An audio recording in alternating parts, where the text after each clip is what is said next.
Bonsoir à toutes et tous, nous sommes au mois de janvier 2018, il fait toujours froid dehors et nous sommes ravis de vous accueillir dans la chaleur de Radio Insoumise, la radio sans cravate. Nous nous retrouvons pour un gros plan sur le système de santé en France, enregistré le 18 janvier dernier, et pour ce faire nous avons eu le plaisir d'accueillir Sabrina Ali Benali. Vous nous écoutez donc en différé sur notre chaîne YouTube. Si vous aimez ce que vous entendez, pensez bien à nous mettre un joli pouce bleu, à vous abonner à notre chaîne et à cliquer sur la petite clochette grise si vous voulez recevoir les notifications pour ne rien rater de nos programmes. Mais nous passons tout de suite au cœur du sujet. Intro maestro. Bonsoir Madame Touraine, c'est encore moi, c'est l'interne. Juste une petite question. C'est quoi cette grosse blague? J'ai vu ça ce matin. Madame Touraine demande à ce qu'on repousse les opérations en urgence pour ouvrir des lits à l'hôpital. Mais c'est tous les jours, l'état d'urgence, Madame Touraine, à l'hôpital. Salut. Excusez-moi, je suis encore à moitié mouillée parce qu'en fait, j'ai essayé de me laver en 6 minutes et 66 secondes. En fait, j'ai calculé, je voulais essayer de faire comme les aides-soignantes, hein, et pour faire quand même comprendre à Madame Touraine qu'à force de vouloir faire de l'hôpital une entreprise, à chaque minute de gagner, c'est un peu plus de la dignité de nos patients qui est perdue. Coucou, c'est encore moi, c'est l'interne. Mais elle va pas la fermer, non? Eh ben non, elle va pas la fermer. Pourquoi? Parce que la dernière fois, avec toute cette visibilité, ces millions de partages, etc., on a cru quand même qu'on allait alerter et que vous alliez nous répondre aux problèmes des soignants. Eh ben non, alors décidément, c'est une sacrée épidémie de surdité, hein, donc j'ai emmené le matériel pour regarder. Alors si vous permettez, faites-moi voir, on va regarder ce qui se passe.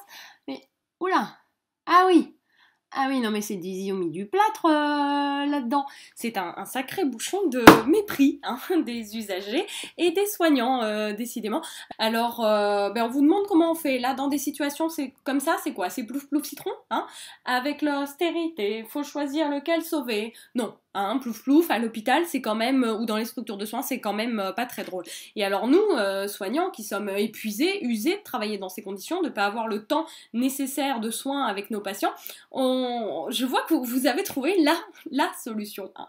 Un observatoire national de la qualité de vie au travail et des risques psychosociaux. La vache! Même en le disant, j'ai l'impression de manger les petits fours qui vont avec. Salut, c'est encore moi, c'est l'interne. Eh bien, je voulais m'adresser directement, Madame Touraine, à vous, comme vous partez, pour vous dire merci. Et puis aussi pour vous dire pardon.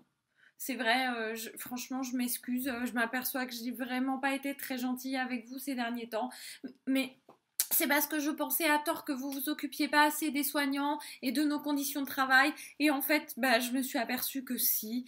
Alors je suis désolée, je vois vous en avez fait la preuve là avant de partir, vous avez décidé une prime pour les soignants, pour les infirmières et les infirmiers de ce pays. Excusez-moi, je suis émue parce que quand j'ai vu ça, cette prime de 15 centimes de plus de l'heure.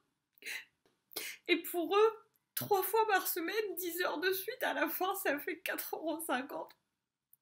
Putain, 4,50 € de plus dans la semaine, c'est génial. C'est génial. Donc cette voix, nombre d'entre vous la connaissent déjà, c'est celle de Sabrina. Sabrina Aurora pour les uns, Sabrina Ali Benali dans la vraie vie. Probablement l'interne en médecine qui aura le plus fait parler d'elle sur les réseaux sociaux et ailleurs, notamment l'année dernière. Sabrina, bonjour et merci de nous avoir fait l'honneur de venir nous rejoindre sur notre antenne. Bonjour. Alors Sabrina, pour commencer l'émission, j'avais envie de vous souhaiter un joyeux anniversaire, car nous venons à peine de passer la date du 11 janvier, à quelques jours près. Et le 11 janvier de l'année dernière, vous faisiez votre premier buzz sur Facebook avec une vidéo qui faisait 12 millions de vues, rien que ça, pour une vidéo qui avait pour but de dénoncer le manque de moyens que vous constatiez dans les hôpitaux en pleine pénurie de lits au moment d'une épidémie saisonnière de grippe habituelle. Alors, une question volontairement ironique pour se lancer. Dites-moi, Sabrina, cet hiver, il y a toujours une épidémie de grippe ou pas? Il y a toujours eu surtout une épidémie de manque de lits. Et le pire, et ce qu'on peut déplorer, c'est la pire épidémie, celle qui ne s'arrête pas, c'est l'épidémie de dépression, de burn-out et de suicide et tentatives de suicide, puisque j'ai encore eu la malchance moi, je peux pas évoquer moi, mais disons, on a eu la malchance, tous corps de soignants, d'apprendre encore ce matin une tentative de suicide et un suicide d'un de nos collègues d'à peine 30 ans, à Denain. Voilà, donc c'est un hiver qui reste triste pour le corps des soignants tout entier, tous maillons de la même chaîne du soin dont la passion est de prendre soin des autres. Alors cette épidémie, on va y revenir tout au long de l'émission, ça va être un petit peu notre fil rouge parce qu'on va voir qu'elle a des conséquences en termes de qualité de soins et d'impact sur la santé publique. Donc et si malheureusement c'est l'anniversaire de votre premier buzz, c'est aussi quasiment l'anniversaire de votre passage sur le plateau de Patrick Cohen sur France Inter. Alors sur le moment tout se passe à peu près normalement, mais à la suite de celui-ci se déclenche une tornade polémique dès le lendemain matin avec une réaction pour le moins étonnante de Patrick Cohen qui dément notamment le fait qu'il n'y ait pas de service d'urgence là où vous travaillez et qui remet en question un peu la teneur de vos propos qui dénonce clairement le manque de moyens et la situation notamment au service d'urgence mais pas que. Alors avec un an de recul, est-ce que vous pouvez revenir avec nous sur les faits et nous raconter un peu les enjeux de ce qui s'est passé ? Oui, bien sûr. Déjà, c'est très très drôle de parler de ça parce que c'est quelque chose auquel j'ai pensé toute la journée. À la date symbolique. Alors moi, c'est marrant, c'était pas celle du jour de la vidéo, mais celle de demain, du 19 janvier, alors on fait l'interview, parce que c'est un moment très très violent de ma vie personnelle en tant qu'individu, puisque même quand on choisit d'être public pour défendre des choses, il y a aussi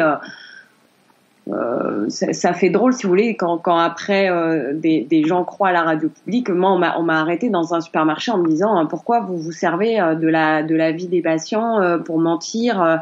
Il n'y a pas besoin de ça pour défendre les urgences. Donc il y a vraiment des gens qui ont cru que Patrick Cohen avait raison et que je ne travaillais pas aux urgences. Le plus bel anniversaire aujourd'hui dont on peut se réjouir, c'est la réaction massive des gens qui ont tous su que, a posteriori, parfois en prenant un peu de temps, mais que je disais la vérité, de gens qui n'ont certes peut-être pas les talents journalistiques de Monsieur Cohen, mais en fait qui ont réussi à aller sur les moteurs de recherche les plus simples du monde comme des enfants de 5 ans et qui ont tapé le nom de l'hôpital où j'étais qui a été révélé par je ne sais pas qui et je ne veux pas le savoir, puisque ça a eu des conséquences assez graves derrière, mais qui en tout cas a permis aux gens de vérifier qu'il y avait bien un service d'urgence d'où je venais et de voir les malversations de ce genre de journalistes. Donc depuis le 19 janvier, ma page s'est vue avoir 80 et quelques mille personnes qui ont choisi d'y s'y abonner, pendant que j'apprends aujourd'hui en me levant que Patrick Cohen, qui a changé de radio depuis, fait une chute vertigineuse d'auditeurs de plus de 400 000 personnes. Comme quoi, à un moment, ça rassure aussi sur la capacité des gens à savoir de quel côté est la vérité. Alors depuis, effectivement, la lutte continue, les problèmes sont toujours les mêmes, ils se sont même aggravés, puisque on a dénombré au cours de cette année pas moins de 150 luttes, contestations, grèves ou actes de révolte confondus sur tout le territoire. La très bonne nouvelle, c'est qu'on tend à aussi beaucoup libérer la parole sur cette question. Je pense au documentaire d'Élise Lucet, certains médias qui ont envie de faire bien leur travail parle de ces soucis-là. Je pense à beaucoup de revues qui m'ont contacté, qui avaient aussi envie de parler de ça. Et à plein d'autres gens qui aussi arrivent. Je pense à une jeune infirmière très récemment, ou une aide-soignante, je sais plus, dans le sud de la France, qui a fait pareil une lettre ouverte à Madame Buzyn, qui a été très très partagée. Donc le livre Omerta à l'hôpital, des dizaines de soignants qui maintenant arrivent à témoigner. Les langues se délient, les gens prennent conscience et surtout les gens ont envie de défendre leurs institutions, défendre la sécurité sociale à laquelle ils tiennent, et défendre les valeurs du soin qui sont profondément humanistes dans le care, quoi. Oui, c'est intrinsèquement lié à la nature même de la vocation de soignant, en effet. Alors, est-ce que vous pouvez nous raconter comment est-ce que cela a commencé pour vous, Sabrina, le fait de dénoncer, notamment par le biais de vos vidéos, les conditions dans lesquelles vous étudiez et exercez au quotidien ? Alors comment ça a commencé ? Ça a commencé tout simplement parce que j'ai vu un petit peu, je regardais, il y avait les Osons causer, je regardais un petit peu les vidéos de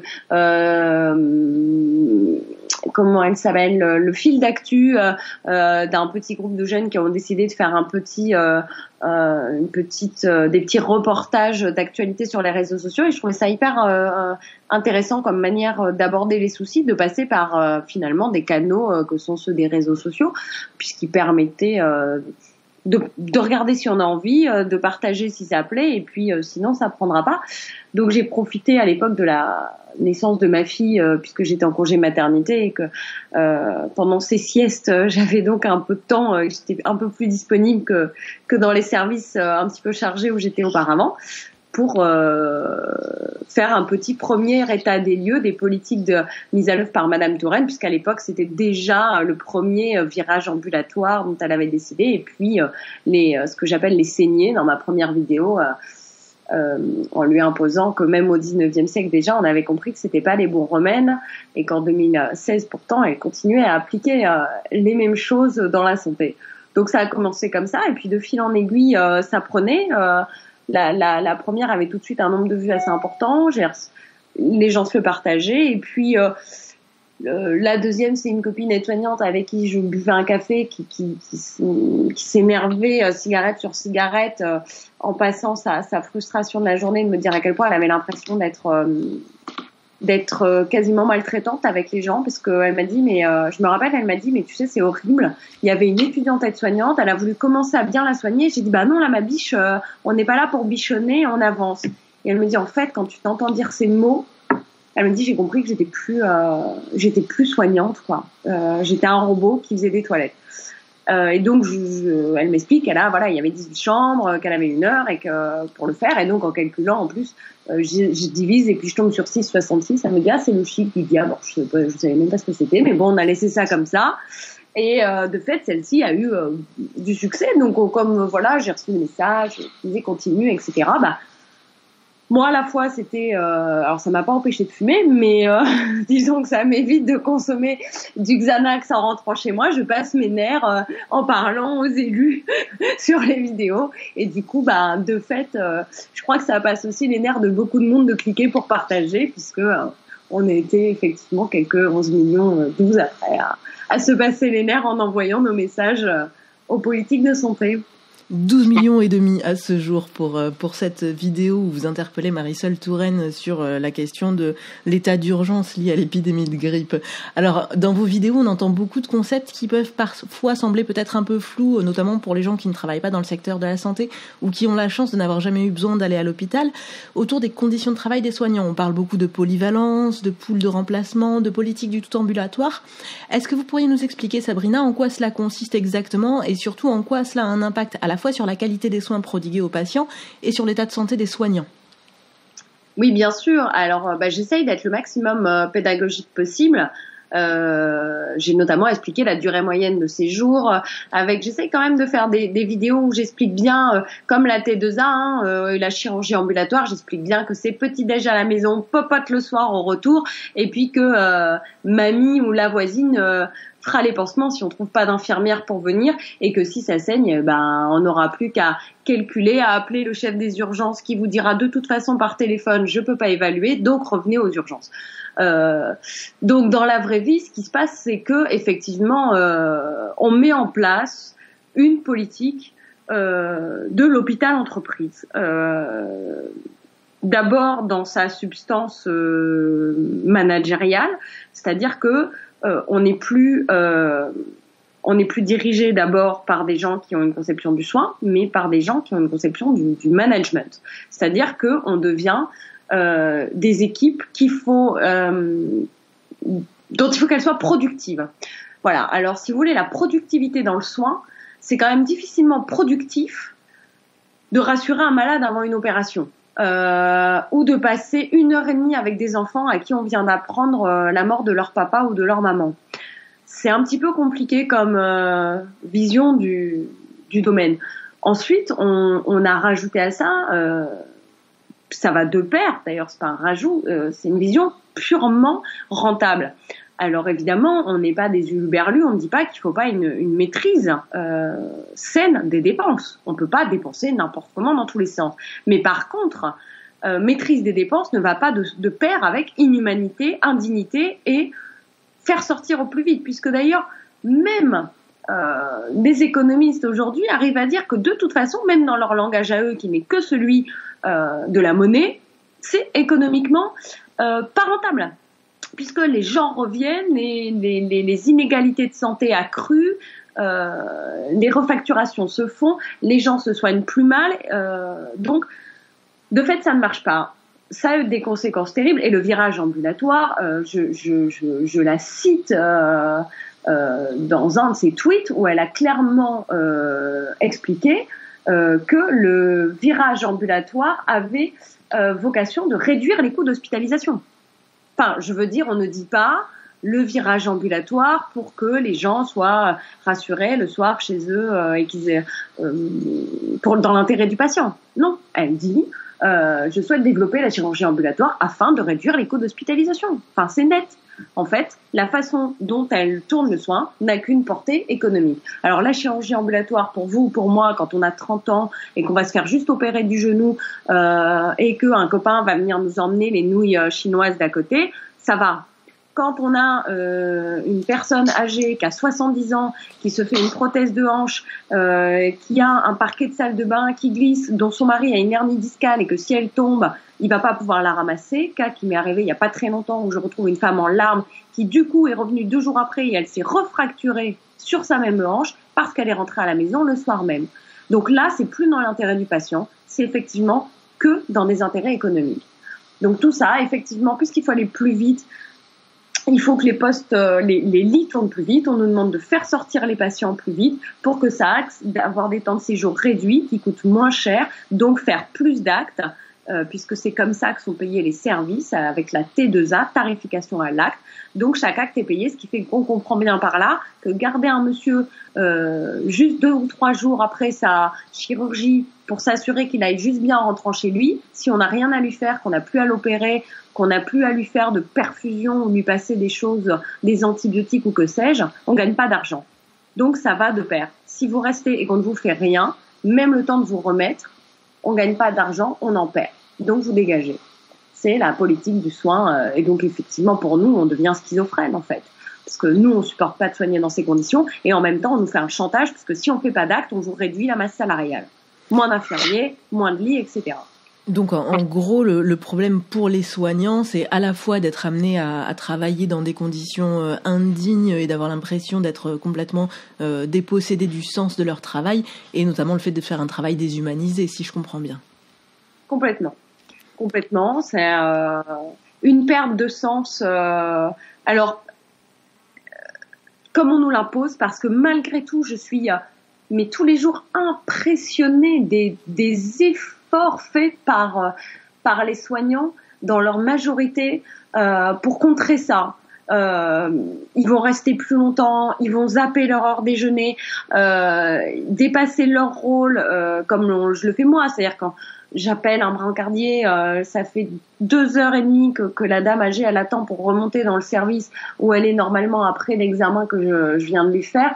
Bon, et je les appelle, ils me disent non, on a encore 4 personnes à brancarder, elle arrivera après. Moi, à un moment, forcément, je brancarde, je ramène la dame. Donc tout le monde comme ça dépasse un petit peu ses rôles à l'hôpital pour que la vie des gens soit moins pénible à l'intérieur. Donc effectivement, c'est eux, ils essayent vraiment de nous faire perdre le sens. Chez nous, ils demeurent, et c'est justement parce qu'on a la frustration de ne pas pouvoir le gérer en termes de temps disponible, et que parfois, même si on essaye de faire bien, on le fait, mais on aimerait le faire beaucoup mieux et beaucoup plus longtemps, comme parler à quelqu'un. Tout le monde a connu ce que c'est de se voir regarder sa montre en disant il me reste encore tout ça à faire, et on sent bien que la personne elle a besoin de parler, mais nous, faut qu'on quitte la chambre. Ça, c'est terrible. Cette sensation, c'est un moment terrible, et je pense que c'est tout ça qui c'est typiquement ce genre de moment qui met en exergue la colère, tout ce qu'on ressent contre elle.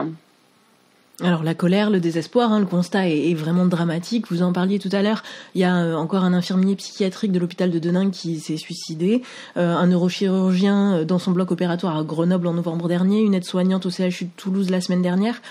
et quasiment systématiquement, les directions invoquent des fragilités personnelles, le ministère concède exceptionnellement des problèmes d'organisation comme à Grenoble. Quel est, selon vous, le réel problème au niveau vraiment du système ? Est-ce que c'est juste une question d'argent ? Quel est le réel problème selon vous ? Alors, d'abord, les directions disent ça. Alors, je savais pas que c'était à l'hôpital psychiatrique à Denain, mais de fait, j'ai noté aujourd'hui que la direction du CH de Denain, pour la première fois, ça m'a fait tilt parce que j'ai lu où il disait ça nous concerne pas spécifiquement nous l'hôpital, mais ça renvoie à des problématiques nationales et générales sur les conditions de travail dans le monde de la santé. Donc déjà, il parle de problématiques nationales. Donc on n'est plus dans la responsabilisation individuelle de chaque cas pris individuellement, où c'est nous qui gérerions pas bien. Bientôt on va nous expliquer qu'il va falloir qu'on fasse du yoga le soir en rentrant chez nous, et que c'est de notre faute parce qu'on n'a pas géré avec on fait pas assez de piscine ou de méditation pour gérer le stress de l'hôpital, quoi. Ou on n'a pas la juste distance Oui, voilà, c'est ça, la psychologisation individuelle, les risques psychosociaux et compagnie, qui font que comme ça on désengage la responsabilité des dirigeants. Donc, de fait, évidemment, puisque nous, surtout les structures de soins, alors l'hôpital encore plus, puisque là il est directement étatisé de manière directe avec une verticalisation claire du pouvoir. Je rappelle quand même que le ministère de la Santé nomme les chefs des agences régionales de santé, ARS, les directeurs d'agences régionales de santé nomment les directeurs d'hôpitaux et les mêmes directeurs d'hôpitaux nomment les chefs de pôle dans les établissements qui toute la journée vont aller expliquer aux cadres et aux médecins de leur service qu'il faut tenir la ligne. Donc les taux s'est resserré de manière à ce que de toute façon les potentialités de contestation ou d'autres modes d'action ne sont plus possibles. Mais donc, là-dedans, les modes de financement et la manière dont on a un lit, un tensiomètre, un électrocardiogramme, tant de perfusion, tant d'infirmières pour un service, c'est dépendant de notre activité. Et cet argent-là, c'est l'ONDAM qu'on va donner partout, l'objectif national des dépenses d'assurance maladie, qui est voté au Parlement. Et qui est décidé par le ministère de la Santé, puisque cette année, on atteint le chiffre d'ailleurs le plus bas depuis la création de cet indicateur en 1997, 2,3% seulement d'augmentation, alors que les besoins en santé sont à plus de 3%, seront à plus de 3% cette année. Donc, on voit bien là que, de fait, ce sont leurs décisions qui nous mettent directement dans cette merde. Alors on va y revenir au projet de loi de financement de la sécurité sociale. On est allé rencontrer les équipes du CHU de Bordeaux qui sont en grève illimitée depuis le mois de décembre. Reportage tout de suite et on se retrouve juste après pour parler justement de la loi de financement de la sécurité sociale. Bonjour, je suis Didier Amiable, je suis secrétaire général du syndicat Force ouvrière du CHU de Bordeaux. Il y a plusieurs conflits actuellement sur notre établissement, le CHU de Bordeaux, qui est composé de plusieurs sites, le site de Pellegrin, le site de Haut-l'Évêque et le site de Saint-André. Donc les problématiques concernent aujourd'hui des services en pointe, en particulier les urgences de l'hôpital Saint-André, un conflit lourd qui dure depuis le 28 décembre, pour lesquels ce qu'on qualifie de dialogue social est plutôt bloqué, dans la mesure où nous sommes en demande d'effectifs, en demande de régularisation de contractuels, et que notre direction, pour des raisons qu'elle qualifie économiquement, nous explique que le service est suffisamment doté, alors que ce que vivent les professionnels sur le terrain est aujourd'hui difficilement supportable en lien avec leurs conditions de travail, leur vie privée, puisqu'ils sont obligés de travailler en alternance jour-nuit au détriment d'équipes fixes. Aujourd'hui, voilà, les personnels sont obligés de faire des jours, des nuits. Ils sont épuisés, il y a de l'absentéisme, cet absentéisme n'est pas compensé. Les contractuels ne sont pas régularisés sur des emplois de titulaires. Les contractuels ne bénéficient pas de primes quand ils travaillent de nuit. Voilà, c'est une gestion économique qui pèse sur les épaules des salariés, et par déclinaison aussi pour les patients qui viennent dans nos urgences, puisque les conditions d'hospitalisation deviennent de plus en plus compliquées. Avec cette pénibilité, les agents la vivent très très mal dans la mesure où ils ont l'impression de ne pas aboutir, de ne pas réussir à faire le travail pour lequel ils se sont engagés. C'est des soignants et donc ils sont touchés humainement par ce qui se passe aussi aujourd'hui. Après, nous avons une autre grosse problématique, et celle-là dure depuis un petit peu plus longtemps, qui concerne la gestion du temps de travail au CHU de Bordeaux sur des roulements dérogatoires. Donc en particulier sur des roulements en 12 heures, 12 heures qui logiquement sont des roulements vraiment dérogatoires dans la mesure où ils doivent être utilisés que pour assurer la continuité des soins, mais ils deviennent une nouvelle organisation du temps de travail à l'hôpital. Et là, comble du comble, on va dire ça comme ça, c'est qu'un agent, quand il est en congé maladie, par exemple sur une journée de 12 heures, on lui demande de restituer 5 heures. C'est sur ce point-là qu'on n'est absolument pas en adéquation et d'accord avec notre direction, dans la mesure où nous, on considère que le temps qu'ils devraient restituer est seulement la partie du temps dans leur journée de travail qui constitue leur droit à l'ouverture de ce qu'on appelle les RTT, la réduction du temps de travail. Voilà. Donc là, 2 gros conflits. Après, partout au CHU de Bordeaux, dans tous les services, même ceux qui aujourd'hui ne se manifestent pas forcément, subissent des contraintes liées au manque d'effectifs, au non-remplacement. Alors, pourquoi tout cela ? Tout cela, c'est lié pour nous au fonctionnement, au financement de l'hôpital. Clairement, ce qui se passe, c'est qu'aujourd'hui, on travaille avec ce qu'on appelle la tarification d'activité. La T2A, elle prend pas en compte toute la pratique réelle des professionnels. Elle prend en compte majoritairement et essentiellement les actes. C'est-à-dire que toute l'empathie que manifestent les soignants aux patients, le temps qu'ils devraient leur consacrer pour leur expliquer ce qu'on va leur faire, ce temps qui est cher aussi aux professionnels soignants, n'est pas comptabilisé dans la T2A. Donc inévitablement, c'est du temps de travail qui n'est pas rémunéré finalement. Donc cette gestion-là fait que, en plus, les gouvernements qui se sont succédés ces dernières années ont visé systématiquement à baisser les tarifs, en demandant aux hôpitaux d'augmenter leur activité. Donc on augmente l'activité, et donc même si le budget augmente, les recettes augmentent, les dépenses aussi augmentent.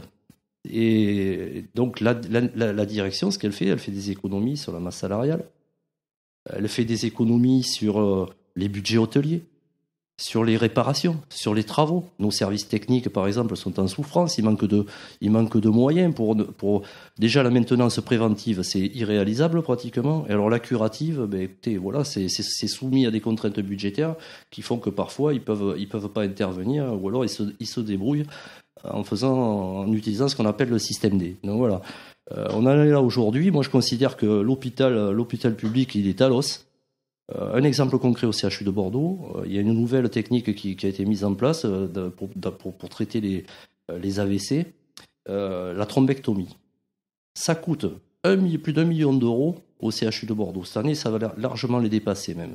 C'est quand même quelque chose d'utilité publique, on sauve des vies. Il n'y a pas de remboursement de la caisse d'assurance maladie là-dessus. L'agence régionale de santé, le ministère, il demande au directeur de l'établissement du CHU de Bordeaux de ramener son budget à l'équilibre. Qu'est-ce qu'il fait le directeur ? Comme il a cet argent-là, on est quand même au service du public, on sauve des vies, c'est notre mission. C'est bien qu'on le fasse. Pour pouvoir récupérer les 1 et quelques millions en balance, il va y falloir qu'il fasse des économies sur l'organisation des services, sur le financement, sur les mensualités de remplacement. Et tout ça, voilà aujourd'hui ce que payent les professionnels. Après, il y a de larges sujets aujourd'hui au niveau de l'organisation de la santé. On pourrait évoquer les groupements hospitaliers de territoire qui vont se mettre en place, mais qui ont des objectifs, l'objectif de rapprocher le soin des usagers, après qu'on ait démantelé les structures de soins de proximité, on va dire ça comme ça. Maintenant, il faut se récupérer un petit peu, il faut apporter du soin quand même dans les zones, dans la ruralité, là où il n'y a plus d'accès forcément aux soins, donc télésanté, et maintenant regroupement hospitalier de territoire, pour finalement faire des économies là aussi derrière de personnel. Donc voilà, tout ça, c'est vraiment, c'est une remise en cause du service public hospitalier tel qu'on l'a connu. Nous, on dit à Force ouvrière que c'est un service public républicain. qu'il est indispensable. Et franchement, je pense qu'on est l'un des services publics les plus mal considérés, alors qu'on est en première ligne pour secourir les Français. Donc, retour sur notre antenne. On parlait du projet de loi de financement de la sécurité sociale, enfin de la loi de financement de la sécurité sociale maintenant. Et en effet, dans une vidéo au mois d'octobre dernier, vous décryptiez le plan de loi de financement de la sécurité sociale qui a été quasiment entièrement validé et publié au JO le 31 décembre dernier. Ça ne s'invente pas. Et dans votre vidéo, vous évoquiez donc un plan d'économie de 5,2 milliards d'euros. Alors, j'ai cherché ce qu'il en était dans le texte final et j'avoue que je n'ai pas trouvé. Enfin, si, j'ai trouvé, mais disons que je n'ai pas tout compris. Donc, si je prends le texte, clairement, j'ai trouvé que l'objectif national des dépenses de l'assurance maladie, donc l'ONDAM dont on parlait, pour l'année 2018 est fixé donc à 2,3%, soit une progression de 4,4 milliards d'euros des dépenses prises en charge dans le champ de l'assurance maladie. Le solde de l'assurance maladie devrait s'établir alors à moins 4,1 milliards d'euros en 2017 et à moins 0,8 milliards d'euros en 2018. Alors moi je suis pas économiste, il va peut-être falloir qu'on appelle Liem pour qu'il nous décrypte tout ça, mais vous qui l'avez lu en entier, Sabrina, est-ce que vous pourriez nous expliquer ? En fait, de toute façon, si vous voulez, c'est toujours les mêmes tambouilles qui sont faites, qui font que on fait des vases communicants. On vient nous expliquer qu'en fait, on l'augmente. C'est exactement ce que j'expliquais dans la vidéo, la première la première avec laquelle les gens m'ont connue, puis il y en a eu deux avant. Quand Madame Touraine disait, mais j'y ai augmenté le niveau de l'ONDAM. Et j'ai dit, oui, c'est comme mon malade, où je sais qu'il a besoin de 4 mg d'adrénaline, et j'ai dit, j'ai augmenté, mais j'ai mis 2. Le mec, il va mourir. Et nous, c'est pareil. Les besoins en assurance, les besoins qu'on aurait pour satisfaire les besoins de santé de nos concitoyens sont évalués à un peu plus de 3% pour l'année. Et elle décide de faire un objectif d'assurance maladie cette année de 2,3%. Et de continuer à mener un plan d'austérité avec des cures d'austérité sur les hôpitaux, sur toutes les structures de santé en général, sur les non-remplacements de départ à la retraite, sur moi, si vous voulez, ça m'intéresse pas d'aller traduire leur espèce de document Word de 200 pages. Quand vous voyez comment elle a dit, d'ailleurs je le dis dans la vidéo, il y a une phrase quand on interpelle sur les suicides et le mal-être des soignants, il y a une phrase qui est magique de 4 phrases où franchement, pourtant, j'ai quand même été jusqu'en terminale, j'ai fait du français et de la philo, c'est à peine si on arrive à la comprendre. Donc, ces gens-là ont un talent inouï pour nous embrouiller. D'ailleurs, on connaît la politique de ce gouvernement en termes de communication, et en même temps. Donc, du coup, si vous voulez, moi, je vais faire ça. Je vais aller voir mes malades demain. Je vais dire, monsieur, ça serait bien de vous faire un scanner. Je vais très bien vous prendre en charge, et en même temps, je ne peux pas me donner les moyens de vous faire tous ces examens. Mais voilà. Mais c'est ça, en fait. Donc, ces gens-là font des éléments de langage et de communication en nous disant à quel point ils font des choses merveilleuses, mais avec des trucs abstraits. C'est comme pour les SDF, vous savez, il y aura plus un SDF dans la rue, dormir dehors et comment c'était indigne de nos valeurs, de ce que nous sommes, etc., etc. Et puis on voit le résultat dans la vraie vie. Donc en fait, maintenant il y a c'est un océan qu'il y a entre le monde de ces gens-là et le nôtre. Madame Buzyn nous explique qu'il y a trop de lits d'hospitalisation, qu'on peut encore réduire les effectifs de lits. J'ai publié encore hier sur ma page un patient que j'ai vu. La conclusion du service des urgences, c'est pas de lit en orthopédie, pas de lit en médecine interne, pas de lit en rhumatologie, pas de lit infirmier, pas de place en service de soins et de rééducation. Enfin, La réalité, elle est là. Donc, si vous voulez de savoir comment par le poids des chaussettes multiplié par la taille en centimètres des talons de Madame Buzyn et divisé par le nombre de personnes dans l'Assemblée, elle a obtenu 4,2. Franchement, je m'en fous. Les économistes, ils sont là pour faire leur boulot. Moi, je suis pas économiste.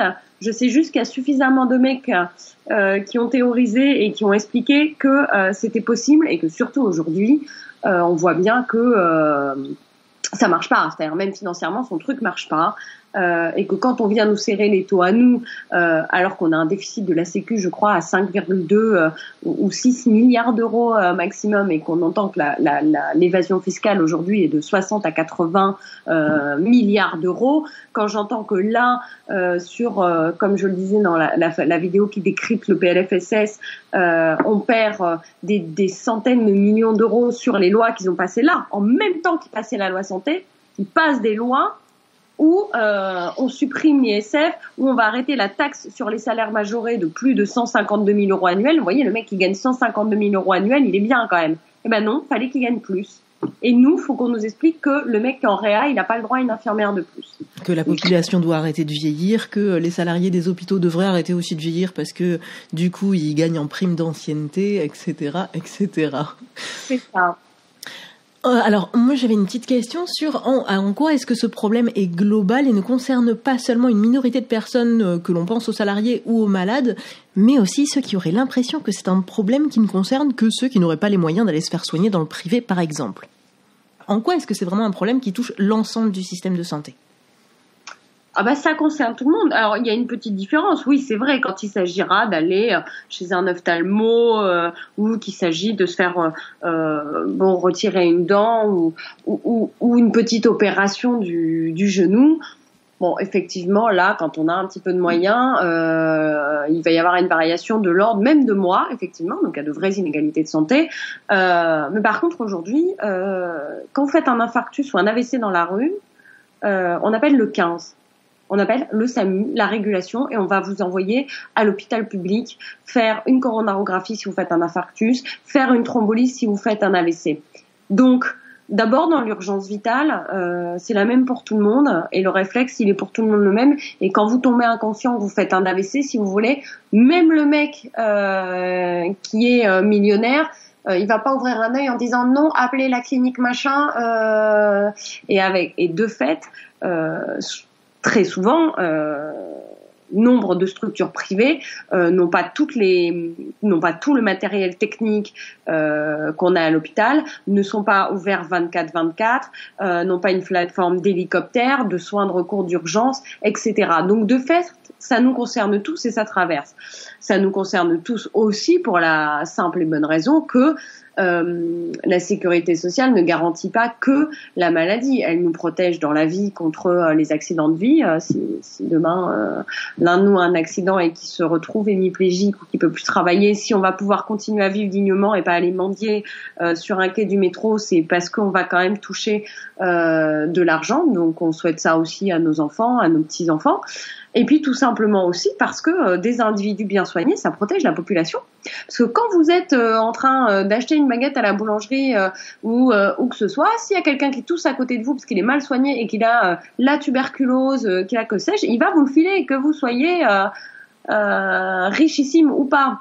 Donc pour des questions de santé publique aussi, les indicateurs de santé d'un pays entier sont bons quand les inégalités de santé sont le plus réduites.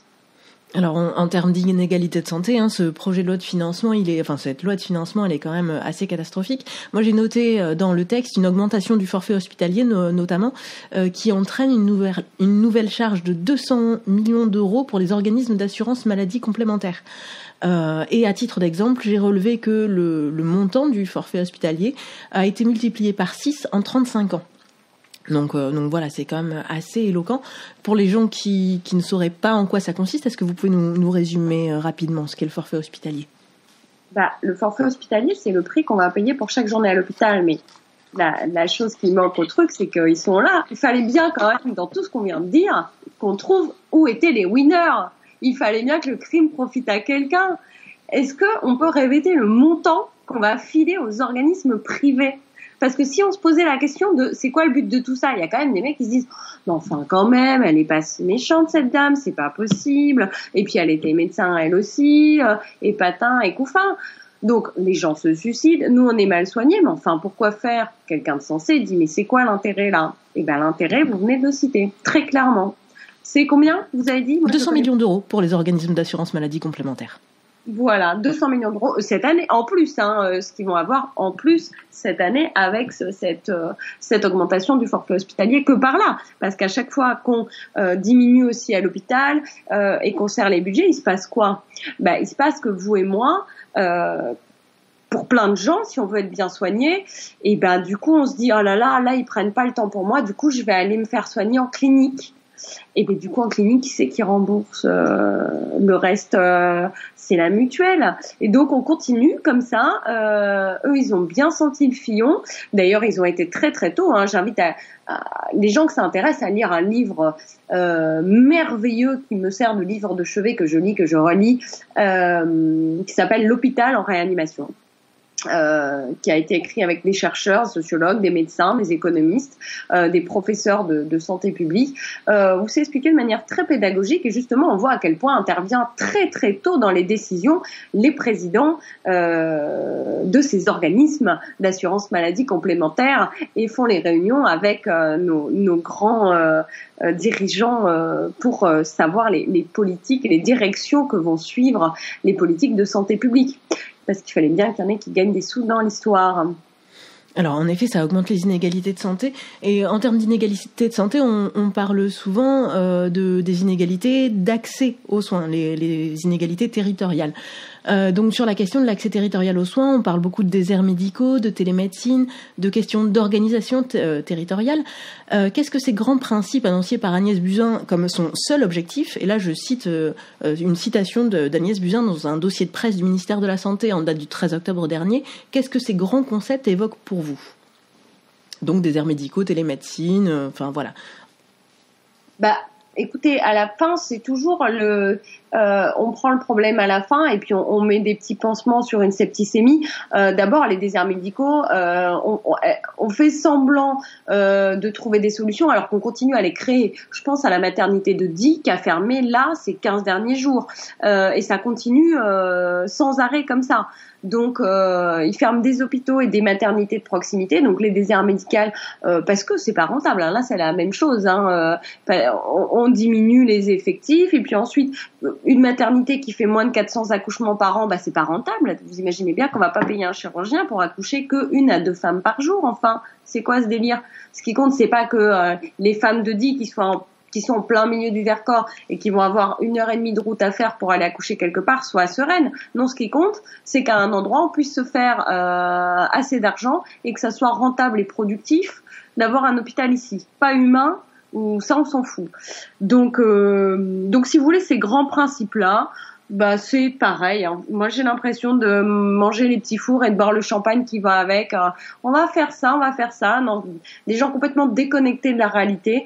La télémédecine comme solution de provisoire, précaire, dans des endroits où vraiment on n'a pas le choix parce que, et encore une fois de leur faute, parce que ils n'ont pas du tout anticipé, alors qu'on a les chiffres, on connaît la démographie du pays, on était capable d'anticiper et de prévenir ça.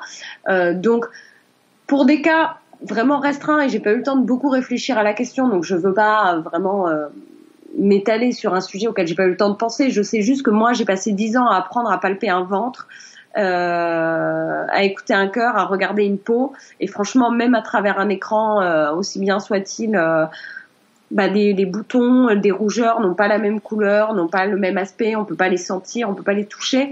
Moi, j'ai passé 10 ans à apprendre à être une clinicienne pour justement ne pas s'en tenir que à des résultats et parce que toucher, c'est tout un métier.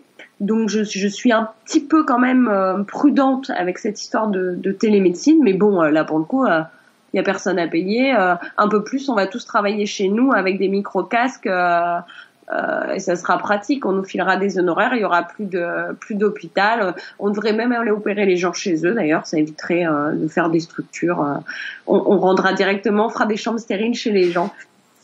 Oui, je me demande ce qu'en aurait dit la jeune femme, la jeune maman qui a accouché aux urgences de l'hôpital d'Oloron-Sainte-Marie dans les Pyrénées-Atlantiques récemment suite à la fermeture de la maternité d'Oloron. En effet, je suis pas sûre que la télémédecine ait pu faire grand-chose pour elle à ce moment-là.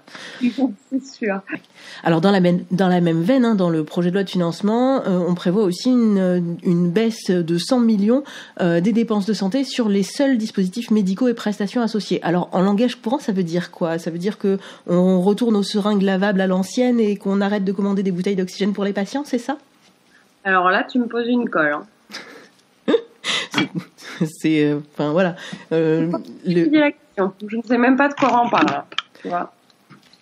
Est-ce que c'est pas déjà le cas ? Quelle est la manière dont sont gérées les commandes de matériel qui sont de matériel médicaux, hein, du coup, puisque c'est vraiment de ça dont on parle, des compresses, des bouteilles d'oxygène, des seringues, des poches à perfusion.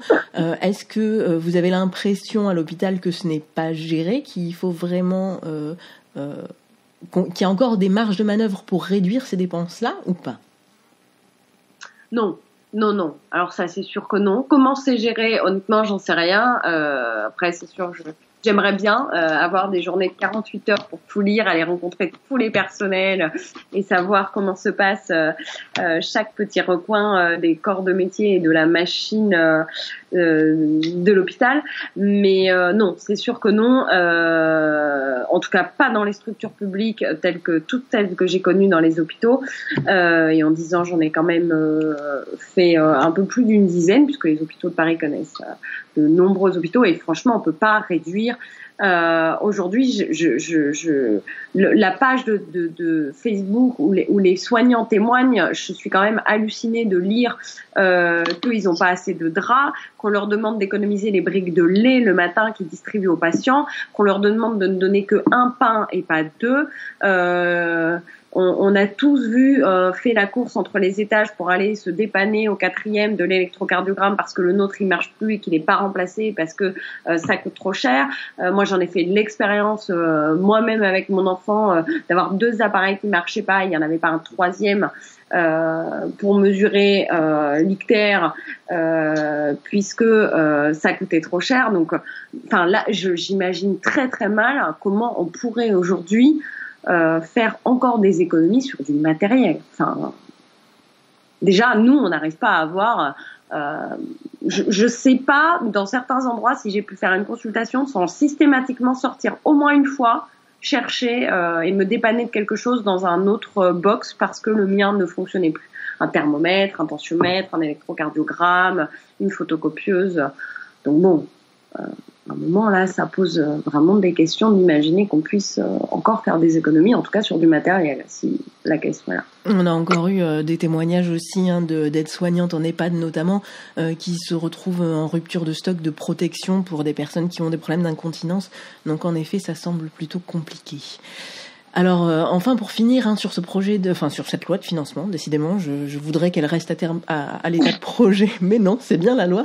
Il y a un amendement qui prévoit également la suppression du tiers payant généralisé, qui était pourtant une des avancées qui était prévue pour le 30 novembre dernier, et cela au profit du tiers payant généralisable. Alors est-ce que vous avez eu l'occasion d'étudier cette mesure, et si oui, quel est votre avis de praticien sur ce sujet ?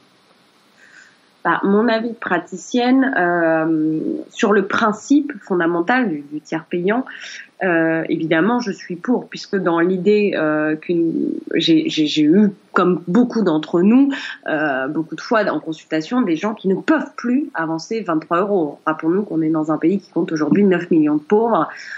Donc, pour certaines personnes, c'est très compliqué. Maintenant, ça pose des gros soucis. Pour, comme je le disais, quand même un exercice dans lequel on a beaucoup de contraintes.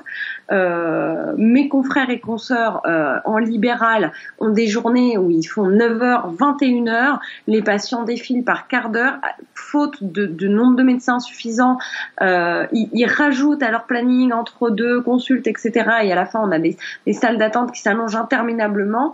Et du coup, si vous voulez, on n'a pas pensé le côté administratif de cette loi-là. C'est encore le médecin, lui, à la fin de sa journée, qui devra faire ensuite, après sa compta, qui devra encore en fait être sûr qu'il s'est bien fait payer, que la sécurité sociale lui a bien remboursé sa consultation, que la mutuelle a bien remboursé la part mutuelle s'il y en a une. Donc si vous voulez, à un moment, on est devant encore une fois une confrontation entre le réel et l'abstrait d'une mesure qui serait bien pour les gens, qui du coup oppose en fait les citoyens aux médecins, ou on fait le raccourci en disant oui, ils touchent assez d'argent, pourquoi ils veulent pas le tiers payant, etc. En introduisant de manière qui moi me plaît pas la valeur marchande, avec un faux débat où payer quelque chose serait synonyme de la valeur, si tant est que payer est une valeur, soit synonyme de notre valeur, à ce moment-là, franchement, je trouve que 23 €, enfin, moi, je me sens pas reconnue en touchant 23 €, qui est le prix que je paye de boboune quand je mange sous mon canapé. Donc, si vous voulez, la valeur, je crois, et pour les gens et pour le médecin, elle est dans la qualité d'une consultation. Il y a plein de choses auxquelles on donne de la valeur dans la vie et on n'y met pas un prix. On donne pas une valeur à nos enfants, on les estime pas à des milliers d'euros, on n'estime pas notre conjoint ou notre épouse à des milliers d'euros pour se donner de la valeur. Les choses, et combien dans les deux sens on croit, c'est-à-dire que parfois on a des patients qui sont pas polis, respectueux, etc. et nous on se sont pas considérés, et pourtant ils ont payé 23 € à la fin. Et à l'inverse, vous avez plein de patients qui sortent de la consultation, il m'a même pas pris l'attention, il m'a pas écouté 5 minutes, et ils ont aussi payé 23 €. Donc je crois vraiment pas en cette histoire de faux débat que serait celui de la valeur, ou que les gens consommeraient plus s'ils payaient pas, parce qu'on le voit bien, d'ailleurs toutes les études ont montré qu'il n'y avait pas de lien entre la consommation de soins et le paiement ou non. Donc c'est pas vrai, on essaye comme dans plein d'autres endroits d'installer des faux débats pour opposer les gens, au lieu de trouver des solutions adéquates qui seraient pratiques à la fois pour les citoyens et pour les praticiens. Alors ça, c'est un sujet qui nous permettra de rebondir sur la mobilisation du 30 janvier, puisque ça rejoint clairement la valeur que l'on donne à notre système de santé et les luttes qui se mettent en place pour essayer de le défendre. Vous avez co-signé une tribune et lancé une pétition en ligne avec Patrick Pelou, donc président de l'Association des médecins urgentistes de France depuis 20 ans cette année, ça fera 20 ans, et Christophe Prudhomme, donc porte-parole aussi de la MUF. Qu'est-ce que vous attendez de cette journée et de la suite ? Beaucoup, j'attends qu'elle fasse bouger les lignes. Alors l'objectif, c'était effectivement, vous savez, on est dans un métier où c'est un petit peu compliqué de sortir massivement dans la rue. D'abord parce qu'il y a des réquisitions pour les services de soins, puisqu'on est en service minimum effectif et qu'on ne peut pas tous sortir dans la rue et quitter nos postes. Il en va de la santé des patients qui sont là et des résidents en ce qui concerne les EHPAD. Donc surtout en semaine, la perte de salaire aussi est très compliquée pour certains, et surtout beaucoup de gens sont solidaires des EHPAD, des soignants des EHPAD, de la défense de la dignité des personnes âgées, et n'ont pas forcément l'opportunité ni les moyens de se rendre aux mobilisations ce jour-là. Donc on voulait pouvoir associer à cette journée de mobilisation un soutien citoyen et soignant massif, qui viennent appuyer cette journée d'action et qui force le gouvernement à se rendre compte à quel point ils sont pas d'accord avec les mesures prises, à quel point pour nous la santé est pas une marchandise, à quel point pour nous une personne âgée c'est pas un robot à qui on doit changer sa couche 3 fois par jour, donner ses pilules matin, midi et soir, et redresser la couette et juste la doucher une fois dans la semaine parce que c'est ça voilà, c'est pas l'humanité, c'est pas ça. En 2017, des siècles après les Lumières et au moment où on est la 5e puissance du monde, c'est quand même assez attristant de voir qu'on en est là par nos élites dirigeantes sur l'avancée du progrès humain, quoi. Donc l'idée, c'est qu'une masse très importante de gens interpellent les politiques pour leur dire que le progrès humain, c'est pas ça. Moralité, tous dans la rue, le 30 janvier. Sabrina Ali Benali, merci beaucoup de nous avoir fait le plaisir d'être sur notre antenne. Est-ce que vous avez un petit mot de la fin, quelque chose à ajouter avant de nous quitter ? Surtout aller signer la tribune, qui est sur change.org, d'imiter des personnes âgées des moyens pour nos EHPAD, qui est sur Twitter, sur les murs Facebook de Patrick Pelou, Christophe Prudhomme et moi, au nom de Sabrina Roy. Et dont on mettra le lien sous la vidéo. Et le petit mot à rajouter, si tu me laisses une seconde, je vais te le trouver, que j'ai souhaité mes vœux avec sur mon mur. C'est une citation d'une lettre de Rosa Luxembourg qu'elle écrit à Martha Rosenbaum alors qu'elle est emprisonnée depuis je ne sais plus combien de temps exactement. Et je vais essayer de te retrouver ça tout de suite. Pas de souci, ça me laisse le temps d'annoncer les émissions à venir sur les ondes de Radio Insoumise. Donc on se retrouve très prochainement pour notre nouvelle émission Éco. Liam Wangok nous fait le plaisir de venir décrypter l'économie avec nous dans Comme un écho, animé par Franck. Un entretien avec Manuel Bompard, un DLV des surprises avec un invité dont je vous promets qu'il sera exceptionnel, et plein de projets à venir également avec Onde de lutte pour suivre les luttes sur le territoire partout en France, et Décapitalisation, petit projet surprise, le suivi du tournage du film. On vous en dit pas plus, ce sera à venir très bientôt. Alors j'ai trouvé ma phrase qui dit donc « Nous devons avoir de la patience envers l'histoire ». Non pas une patience inactive, trop commode, fataliste, mais celle qui engage toutes les énergies et ne se laisse pas abattre lorsqu'elle paraît mordre sur du granit et qui n'oublie jamais que la brave taupe de l'histoire creuse sans cesse jour et nuit jusqu'à ce qu'elle perce à la lumière.